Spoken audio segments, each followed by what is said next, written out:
নমস্কাৰ। সৰু সৰু কিন্তু ভয় লগা কিছু ভৌতিক ঘটনালৈ প্ৰত্যেক দিনাখনৰ দৰে মই ঝৰ্ণা আহিছোঁ আপোনালোকৰ কাষলৈ। আৰু আজি লৈ আহিছোঁ নলবাৰীৰ পৰা বৰ্ষা হাজৰিকাই লিখি পঠিওৱা এক বৰ শিহৰণকাৰী অভিজ্ঞতা। এই অভিজ্ঞতা তেওঁৰ লগত যোৱা বছৰ হৈছিলে। কি ঘটিছিলে সবিশেষ ক'ম, কিন্তু তাৰ আগতে অনুৰোধ কৰিছোঁ, যদিহে আপুনি মোৰ ইউটিউব চেনেলটো এতিয়া ছাবস্ক্ৰাইব কৰা নাই, যদি বেয়া নাপায় ছাবস্ক্ৰাইব কৰি থ'ব। ইনষ্টাগ্ৰামত থকা একাউণ্টটো ফ'ল' কৰিবলৈ নাপাহৰিব। আৰু ফেচবুকৰ পেজখনো যদি এতিয়ালৈকে ফ'ল' কৰা নাই, তাকো কৰি থ'ব, যাতে মোৰ ভিডিঅ'বোৰ অহাৰ লগে লগে আপুনি এটা ন'টিফিকেশ্যন পায়। বৰ্ষাৰ অভিজ্ঞতা কোৱাৰ আগতে অকণমান পিছলৈ উভতি যাব লাগিব। তেওঁৰ পৰিয়ালৰ বিষয়ে অলপ আপোনালোকক জনাব লাগিব। বৰ্ষাৰ ঘৰ নলবাৰীত আৰু তেওঁৰ মাকৰ ঘৰ তেওঁলোকৰ বৰ্তমানৰ ঘৰৰ ওচৰতে এখন গাঁৱত। গাঁওখনৰ নামটো পিছে তেওঁ লিখা নাই। আৰু বৰ্ষা নিজৰ মাকৰ ঘৰলৈ গৈ বিৰাট বেছি ভাল পায়। মোমায়েক, মামীয়েক আৰু আইতাকহঁতে তাইক বিৰাট মৰম কৰে। আৰু তাইৰ এজন সৰু ককা আছে। সৰু ককা মানে মাকৰ খুৰাক, আৰু তেওঁলোকৰ ঘৰৰ একেবাৰে গাতে লাগি থকা ঘৰটোৱে তেওঁলোকৰ সৰু ককাহঁতৰ ঘৰ। ককাক আইতাকহঁতৰ কোনো ছোৱালী নাই, গতিকে বৰ্ষাক মানে বিৰাট মৰম কৰে ককাক আইতাকে, আৰু তেওঁলোকে কৈ থাকে যে তয়ে আমাৰ একমাত্ৰ ছোৱালী নাতি, গতিকে তই অতি মৰমৰ আমাৰ। সেয়েহে বৰ্ষা মোমায়েকহঁতৰ ঘৰলৈ যায় যদিও বেছিভাগ সময় সৰু ককাকৰ লগতে থাকে। ককাকে বৰ্ষা গ'লেই মানে ঘৰত থকা পুখুৰীকেইটাত, তেওঁলোকৰ ঘৰত বহুকেইটা পুখুৰী আছে। বৰ্ষাহঁতৰ ঘৰৰ সন্মুখত এটা পুখুৰী, যিটো পুখুৰী আচলতে কমন, তেওঁলোকৰ ককাকহঁতেও ব্যৱহাৰ কৰে, বৰ্ষাৰ মোমায়েকহঁতেও ব্যৱহাৰ কৰে। পিছফালেও দুটা পুখুৰী আছে। আৰু সন্মুখৰ পুখুৰীটোত অজস্ৰ মাছ।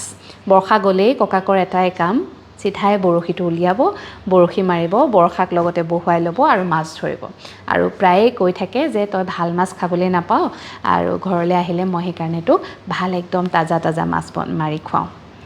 আৰু বৰ্ষাই সেয়েহে তালৈ গৈ বিৰাট বেছি ভাল পায়। ককাইকে বিভিন্ন ধৰণৰ সাধু কয়, মূৰ পিটিকি দিয়ে, গা পিটিকি দিয়ে, গতিকে তাইৰ মানে বিৰাটেই মৰমৰ ককাকজন। কিন্তু যেতিয়াই মানে যিমানেই বৰ্ষা ডাঙৰ হৈ আহিলে, মোমায়েকহঁতৰ ঘৰলৈ যোৱাটো কমি গ'ল।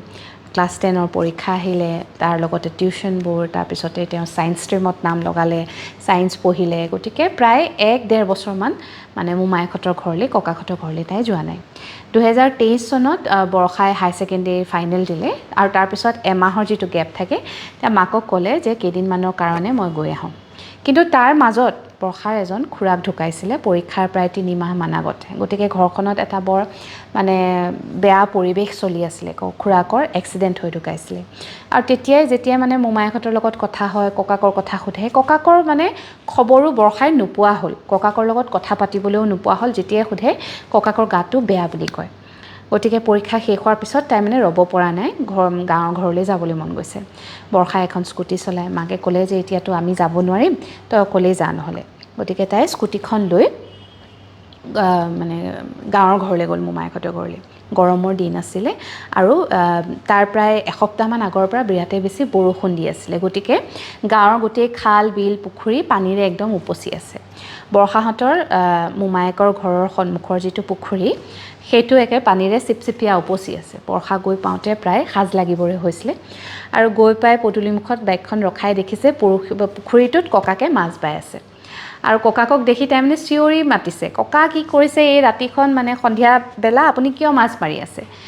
ককাকে তেতিয়া তাইক বৰ এটা মাত দিয়া নাই, মাছ মৰাত তেওঁ ব্যস্ত। তাই স্কুটিখন ষ্টেণ্ড কৰি ককাকৰ ওচৰলৈ গ'ল। তেতিয়া তাই দেখিছে ককাকে মানে একদম পুখুৰীৰ পানী পাৰলৈকে চিপচিপিয়া হৈ আছে, আৰু সেই পানীৰ ওপৰতে ককাক বহি মাছ মাৰি আছে। বৰ্ষাই তেতিয়া ভাবিছে পাৰতে চাগে তেওঁ বহি আছে কিবা মানে টুল চুল লৈ, কিন্তু ওচৰলৈ গৈ দেখিছে নহয় পানীৰ ওপৰতে যেন তেওঁ বহি আছে। তেতিয়া তাই অকণ খঙো উঠিলে যে আপুনি কিহৰ কাৰণে এই পানীত বহি পেলাই মাছ মাৰি থাকিব লাগে? তেতিয়া ককাকে মাত দিছে যে তই আহিবি বুলি ৰাতিপুৱাই গম পালোঁ, সেয়েহে তোৰ কাৰণে মাছ মাৰিছোঁ। ইমান দিন কিয় অহা নাই তই? মোৰ খবৰ কিয় লোৱা নাই তই? মোৰ জেগা ইমান বেয়া আছিলে, তই জান নে নাজান? ঢেৰ মানে তেওঁৰ আপত্তি, আৰু গোজৰ আপত্তি কৰিবলৈ লৈছে। বৰ্ষায়ো তেতিয়া তেওঁ আপত্তিবোৰ বৰ সুন্দৰকৈ মানে বুজাই গৈছে যে মোৰ যে পৰীক্ষা আছিলে, তুমি জানা নে নাজানা? তুমিতো মোৰ খবৰ ল'ব লাগে। তেনেদৰে দুয়োজনে কথা পাতি আছে। আৰু বৰ্ষাই তেনেদৰে কথা পাতি থাকোঁতেই ভিতৰৰ পৰা মোমায়েকহঁতৰ ল'ৰা ছোৱালীহাল ওলাই আহিলে। ওলাই আহি তাহাঁতে বৰ্ষাক পুখুৰীৰ পাৰত দেখি চিঞৰিব লাগিলে, আৰু চিঞৰিছে যে বৰ্ষা বাক ভূতে পালে, বৰ্ষা বাক ভূতে পালে।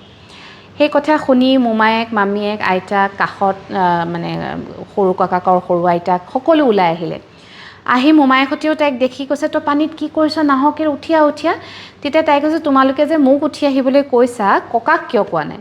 ককাইনো বাৰু এইটো বয়সত এতিয়া মাছ মাৰি থাকিব লাগে নেকি, ব'লা ককা ব'লা বুলি তাই ককাকৰ হাতত ধৰি মানে টানিব ধৰিছে। পিছে ককাক উঠি নাহে, তেওঁ মাছ মৰাত ব্যস্ত।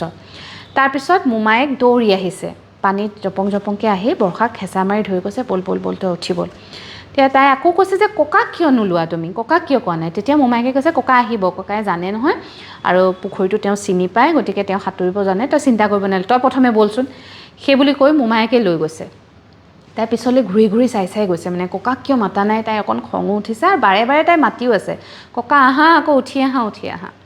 তাৰপিছত পুখুৰীৰ পৰা উঠি যোৱাৰ লগে লগে মামীয়েকে তাইক নি মানে চোতালতে তেওঁলোকৰ এটা টেপ আছিলে, পানী তাতে ভৰি হাতবোৰ ধুৱাইছে, ধুৱাই পেলাই আইতাকে দৌৰা দৌৰিকৈ তেওঁলোকৰ গোসাঁই ঘৰৰ পৰা গোসাঁই সন্মুখত যে থাকে পানীগিলাচ, সেই পানীগিলাচ লৈ আহিছে, আনি তাই গায়ে মূৰে জাৰি দিছে আৰু অকণমান পানী খাবলৈ দিছে।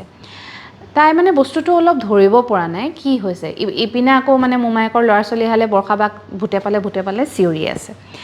তাৰপিছত সৰু আইতাকক দেখি পেলাই কৈছে আইতা বাকীবোৰে বাৰু মাতা নাই, তুমি ককাক কিয় মাতি আনা নাই।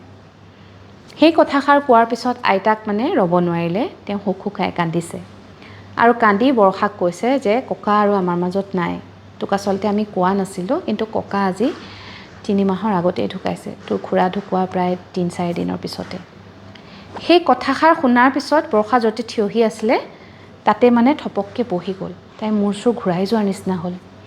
কি শুনিলে তাই সেইটো, আৰু যদি সেইটো সঁচা তেনেহ'লে এই 2 ছেকেণ্ডৰ আগত তাইৰ লগত ঘটি থকাবোৰ কি আছিলে, সেইবোৰ কি মিছা আছিলে। তাই যে ককাকক দেখিছিলে পুখুৰীৰ পাৰত মাছ মাৰি থকা, সেইজন কোন আছিলে তেনেহ'লে।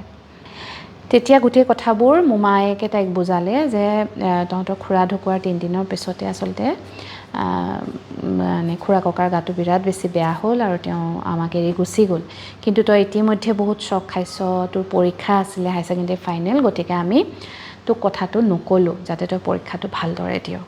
সেই কথা শুনাৰ পিছত বৰ্ষা একদম ভাগি পৰিলে, তাই কান্দিবই নে ভয়েই খাব, তাইৰ বেয়া লাগিব, কি হ'ব তাই একো ধৰিব পৰা নাই।